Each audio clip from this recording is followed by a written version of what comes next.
আলহামদুলিল্লাহ আলহামদুলিল্লাহ আপনাদের সকলের দোয়ায় এবং আমাদের গ্রিস প্রবাসী এবং রেমিটেন্স যোদ্ধাদের জন্য আজকের এই আয়োজিত জাহিদ ফাউন্ডেশন এর পক্ষ থেকে শ্রদ্ধেয় প্রিয় ছোট বাবা সাব্বির আহমদ ওনার মাধ্যমে আমরা যাচ্ছি বন্যার্থের কাছে ত্রাণ দেওয়ার জন্য।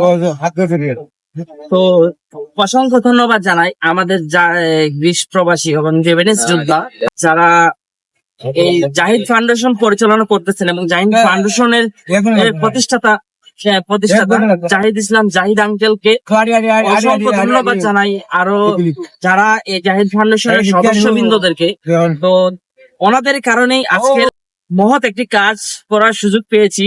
তো ওনারা যে আমাদেরকে বিশ্বাস করে আমাদেরকে এই কাজের দায়িত্বটুকু দিয়েছেন, এতে আমরা খুবই নিজেকে ধন্য মনে করতেছি, নিজের কাছেই আলাদা একটা ভালো লাগা কাজ করতেছে। ওনাদের কারণে আমরা যে একটি মহৎ একটি কাজ করতে পারতেছি।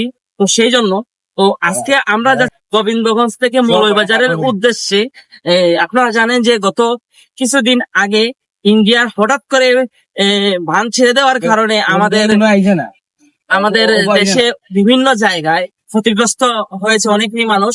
তার মধ্যে হচ্ছে ফেনী, নোয়াখালী, কুমিল্লা, সিলেটের মধ্যে হচ্ছে মৌলভীবাজার এবং হবিগঞ্জ এবং বিভিন্ন এরিয়া। তো সেই ক্ষেত্রে আমরা আজকে যাচ্ছি মৌলভীবাজারের উদ্দেশ্যে রাজনগর উপজেলায় এই ফতেপুর ইউনিয়নে। তো সেখানে শতাধিক মানুষকে আমরা ত্রাণ বিতরণ করব। অসংখ্য ধন্যবাদ আমাদের প্রবাসী রেমিটেন্স যোদ্ধাদেরকে।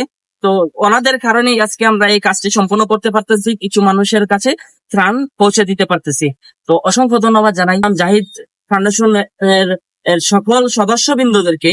তো আর সকলে আমাদের জন্য দোয়া করবেন, যাতে আমরা পৌঁছে দিতে পারি অন্যের আমানতটা, যাতে আমরা সুস্থভাবে সুন্দরভাবে আমরা সেটা পৌঁছে দিতে পারি। তো এটাও দোয়া করবেন আমাদের জন্য, যে আমরা যাতে আবার সুস্থভাবে আমাদের বাড়িতে ফিরে আসতে পারি। তো অসংখ্য ধন্যবাদ আমাদের সাথে থাকার জন্য। আসসালামু আলাইকুম।